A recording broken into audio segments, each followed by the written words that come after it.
उन खासकर बीमार लोगों से हम ये कहना चाहते हैं आपके माध्यम से कि सावधान हो जाएं और अपनी बीमारी को दिमाग में से निकाल लें, अन्यथा दिमाग को ठीक कर दिया जाएगा बिल्कुल अच्छे तरीके से। तो कहीं ना कहीं आपका जो रोष है वो स्थानीय जो प्रशासन है उसके खिलाफ है? बिल्कुल उसके खिलाफ है। आप डॉक्टर्स का मेडिकल कराते हो, उस समय डॉक्टर ने दारू पी रखी थी, अपने हॉस्पिटल में खुद तोड़फोड़ की है। जब हमने मांगा कि आप वहां पर सीसीटीवी फुटेज क्यों नहीं देते हमें, सीसीटीवी फुटेज के लिए बता दिया कि कैमरा बंद है, कैमरा ठीक नहीं है। जब हमने कहा कि आपने जो एलिगेशन लगाया कट्टे से गोली मारी है, ये मारा है, वो मारा है, वो कट्टा कहां है, गोलियां दिखाइए कहां चली हैं, गोलियों कोई सबूत नहीं है। पुलिस खुद इस बात को मान रही है कि वहां पर गोली नहीं चली है, लेकिन बावजूद उसके पुलिस कहीं ना कहीं लीपापोती का काम कर रही है और उन लोगों की सपोर्ट कर रही है जिन लोगों ने यह बर्बरता की है कि या तो आप अपने कानून के दायरे में रह करके अपनी ड्यूटियों का सही तरीके से निर्वाह करिए, अन्यथा एससी एक्ट का मुकदमा आप लोगों के ऊपर भी दर्ज किया जाएगा और यह माननीय अदालत के माध्यम से दर्ज किया जाएगा यदि आप नहीं करेंगे तो। आप जानकर के हैरानी होगी इस बात के लिए कि पुलिस प्रशासन यह कहता है कि यदि आप आंदोलन करेंगे तो दूसरे समाज के लोग भी आंदोलन करेंगे और झगड़ा हो सकता है, व्यवस्था खराब हो जाएगी। वो हमें डराने का काम कर रहे हैं। इसका मतलब सुनियोजित तरीके से पुलिस प्रशासन खुद इन्वॉल्वमेंट करके इसमें झगड़ा कराने का काम कर सकता है, ये हमें संभावना ऐसी लग सकती है। जब हमारे साथियों पर गाड़ियों में से रोक करके उनकी गाड़ियां तोड़ी गई, चाबियां ले ली गई, कट्टे रख दिए गए, उल्टा सीधा एलिगेशन लगाया गया, लाठियां मारी गई, वीडियो इस बात का गवाह है जो पूरी दुनिया में चल रही है। ऐसी व्यवस्था में हम कैसे विश्वास कर रहे हैं पुलिस प्रशासन का? जो लोग अधिकारी हैं वो भी जातीय मानसिकता से ग्रस्त हैं। पूरी तरह से आंदोलन करेंगे, अशोकनगर में करेंगे, पूरे मध्य प्रदेश के अंदर करेंगे, पूरे देश में करेंगे और विदेशों तक भी हमारे आंदोलन होंगे अगर हमारे साथियों को न्याय नहीं दिया गया तो। परमिशन के दायरे में आता उसके लिए तो विधिवत व्यवस्था होनी चाहिए प्रशासन की तरफ से कि आप यहां आइए, हमारे पास ये ग्राउंड है, आप यहां इकट्ठे होइए, आप हमें ज्ञापन दीजिए, ये कहना चाहिए प्रशासन को। लेकिन वो काम ना करके उल्टा हमारे साथियों को रोकने का काम कर रहे हैं। यदि शासन प्रशासन में रहने वाले अधिकारी जो जिला अशोकनगर में रहते हैं, यदि वो अपनी ड्यूटियां डिस्चार्ज ठीक तरीके से नहीं कर रहे हैं तो उनके खिलाफ मजबूत से मजबूत कार्रवाई करके यहां से तुरंत प्रभाव से उनको बर्खास्त करना चाहिए।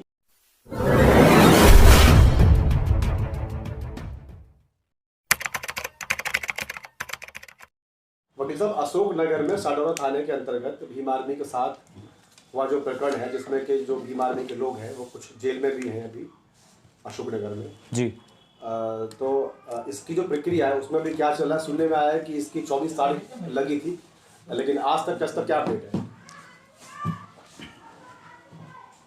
देखिए, मैं आपको सुनिश्चित कर दूं, बेल एप्लीकेशन हम ऑलरेडी लगा चुके हैं। जो साथी हमारे अंदर बंद हैं 8 व्यक्ति हैं जिनको पुलिस ने गैर कानूनी तरीके से उल्टी सीधी धाराएं लगाकर, जो धाराएं वास्तव में उनके ऊपर बननी भी नहीं चाहिए, उनके ऊपर पहली बात तो एफआईआर ही नहीं होनी चाहिए थी क्योंकि वो तो विक्टिम है खुद। उनको उल्टा सीधा धाराओं में उल्टा सीधा केस बना करके पुलिस प्रशासन ने और 8 लोगों को अंदर कर दिया है, जेल के अंदर बंद कर दिया है। 10 तारीख से वो लोग लगातार जेल में हैं जिनकी बेल एप्लीकेशन हमने लगा रखी थी। तो कोर्ट ने 24 तारीख दे दी थी डेट उसमें लगभग, लेकिन फिर हमने पुनः सुनवाई के लिए, अर्ली हियरिंग के लिए एक एप्लीकेशन और मूव करी और उसमें 22 तारीख की डेट लगा दी गई है। हालांकि हम बेल एप्लीकेशन 16 तारीख को मूव कर चुके थे, लेकिन पुलिस प्रशासन ने उसमें कोई भी जवाब नहीं दिया है, जो कि लीगल प्रोसेस है कि जब हम बेल एप्लीकेशन मूव करते हैं तो पुलिस आकर के उसका जवाब देती है।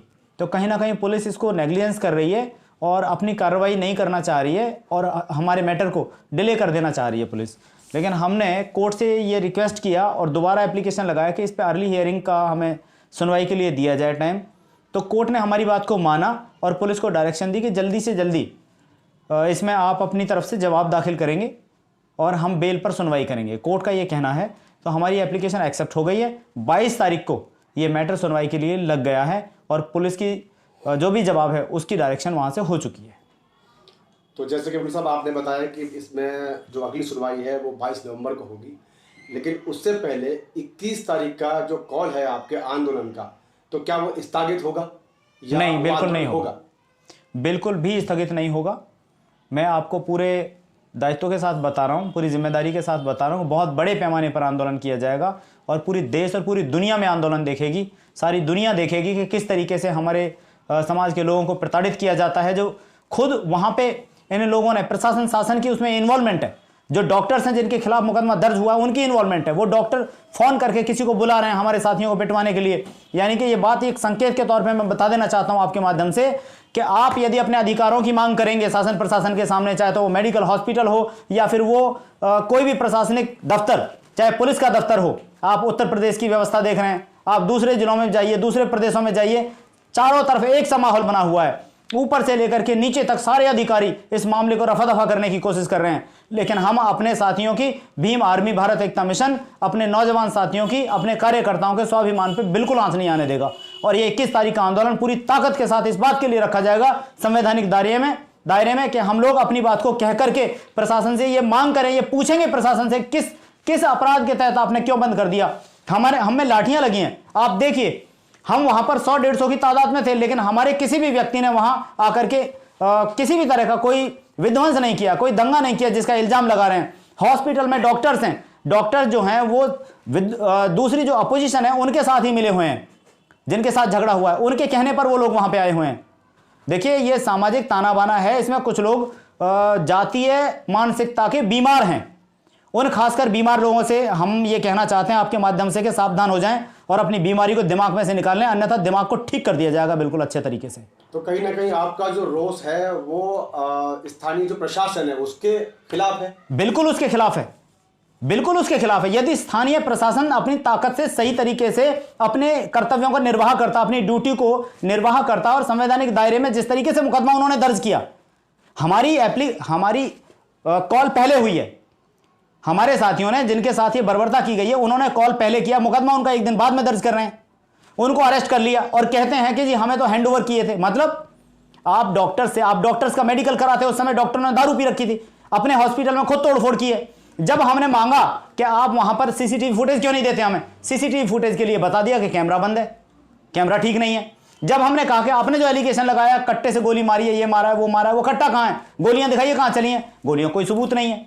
पुलिस खुद इस बात को मान रही है कि वहां पर गोली नहीं चली है, लेकिन बावजूद उसके पुलिस कहीं ना कहीं लीपापोती का काम कर रही है और उन लोगों की सपोर्ट कर रही है जिन लोगों ने यह बर्बरता की है।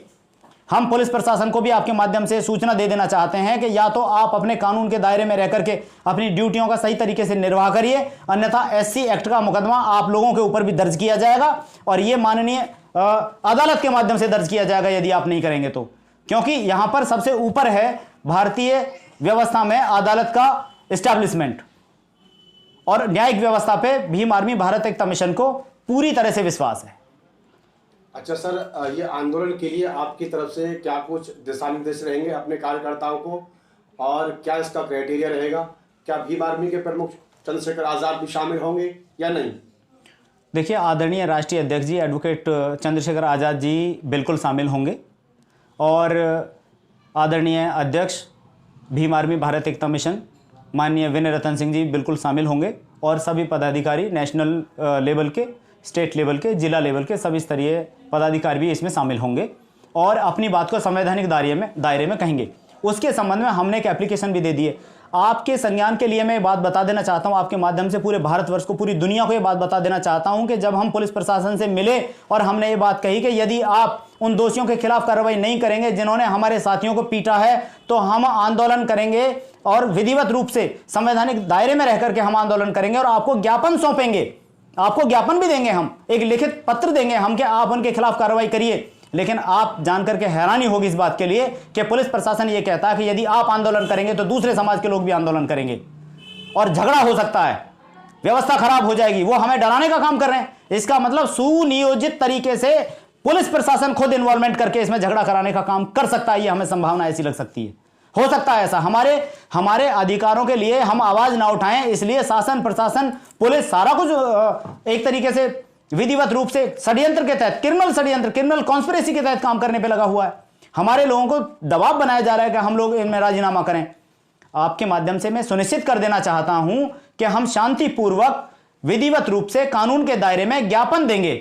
उससे पहले हमने एक एप्लीकेशन कंसर्न न्यायालय में माननीय जिला मजिस्ट्रेट, जिलाधिकारी के समक्ष लगा दी है और उसमें हमने मांग की है कि हम अपना ज्ञापन आपको शांतिपूर्वक देना चाहते हैं, शांतिपूर्वक आपसे बात करना चाहते हैं। हमारी सुरक्षा की जिम्मेदारी आपके ऊपर है। अब ये आपके ऊपर निर्भर करता है, जिला प्रशासन के ऊपर निर्भर करता है, पुलिस प्रशासन के ऊपर निर्भर करता है कि हम वो कितना प्रोटेक्ट कर पाते हैं। जब हमारे साथियों पर गाड़ियों में से रोक करके उनकी गाड़ियां तोड़ी गई, चाबियां ले ली गई, कट्टे रख दिए गए, उल्टा सीधा एलिगेशन लगाया गया, लाठियां मारी गई, वीडियो इस बात का गवाह है जो पूरी दुनिया में चल रही है। ऐसी व्यवस्था में हम कैसे विश्वास कर रहे हैं पुलिस प्रशासन का? जो लोग अधिकारी हैं वो भी जातीय मानसिकता से ग्रस्त हैं।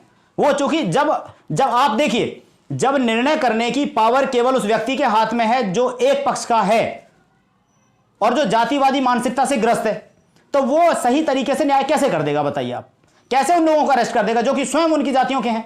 बताइए। तो ये कहीं ना कहीं शासन प्रशासन भी जातीय प्रणाली में काम कर रहा है। शासन को ये देखना चाहिए, एक व्यवस्था को अगर बनाना है तो हमारी बात ध्यान से सुने। जो ग्रीवेंसेज हैं हम वो कह रहे हैं। माननीय सुप्रीम कोर्ट ने भी, सर्वोच्च अदालत है भारतवर्ष की, उन्होंने भी अपनी बात को शांतिपूर्वक कहने से, अपने एजिटेशंस करने से, एक्सप्रेशंस की आज़ादी के तहत हमें पूरी इजाज़त दी है। संवैधानिक दायरे में हम ये करना चाहते हैं, बल्कि उससे पहले ही धारा 144 का वह दिखाया जा रहा है। धारा 144 लगा दी गई है, सारे गांव के लोगों को, नंबरदारों को या गांव में जो लोग रहते हैं उनको सूचित कर दिया गया है कि नोट करिए कौन कौन लोग जाते हैं अपनी बात को कहने के लिए, नोट करिए गांव में से कितने लोग जाते हैं। ये क्या है? ये इस बात का संकेत है सीधा सीधा कि आपका जो समाज है उसको हम दबा के कुचल के रखना चाहते हैं। जैसे हम करेंगे वैसे ही होगा। हम आपके माध्यम से सुनिश्चित कर देना चाहते हैं कि संवैधानिक दायरे में रह करके हम पूरी तरह से आंदोलन करेंगे। अशोकनगर में करेंगे, पूरे मध्य प्रदेश के अंदर करेंगे, पूरे देश में करेंगे और विदेशों तक भी हमारे आंदोलन होंगे अगर हमारे साथियों को न्याय नहीं दिया गया तो। सर, इसकी परमिशन को लेके भी अगर मैं एक बात कहूं, अगर आपको परमिशन नहीं मिली तो स्वाभाविक बात है। परमिशन, हमने अपनी प्रोटेक्शन की बात की है, हमें प्रोटेक्शन भी दें, वो साथ में परमिशन दें। अब ज्ञापन लेना, ज्ञापन देना किसी को, वो परमिशन के दायरे में आता है। उसके लिए तो विधिवत व्यवस्था होनी चाहिए प्रशासन की तरफ से कि आप यहां आइए, हमारे पास ये ग्राउंड है, आप यहां इकट्ठे होइए, आप हमें ज्ञापन दीजिए, ये कहना चाहिए प्रशासन को। लेकिन वो काम ना करके उल्टा हमारे साथियों को रोकने का काम कर रहे हैं अपनी बात को, ताकि कह ना सकें। तो ये भीम आर्मी भारत एकता मिशन को बिल्कुल बर्दाश्त नहीं होगा। हम अपने आंदोलन करेंगे और पूरी ताकत के साथ आंदोलन विधिवत रूप में करेंगे, अपनी बात को कहेंगे जब तक शासन प्रशासन के लोग वैधानिक दायरे में, जो संवैधानिक पदों पर बैठे, उनकी जिम्मेदारी है। और अगर मेरा ये उच्च पदाधिकारियों से जो सरकार में हैं, उनसे एक निवेदन भी आपके माध्यम से कि यदि शासन प्रशासन में रहने वाले अधिकारी जो जिला अशोकनगर में रहते हैं, यदि वो अपनी ड्यूटियां डिस्चार्ज ठीक तरीके से नहीं कर रहे हैं, तो उनके खिलाफ मजबूत से मजबूत कार्रवाई करके यहां से तुरंत प्रभाव से उनको बर्खास्त करना चाहिए। तो मैं ये आपके माध्यम से संकेत देना चाहता हूं पूरे भारतवर्ष के अंदर। चलिए, धन्यवाद वकील साहब। Thank you very much.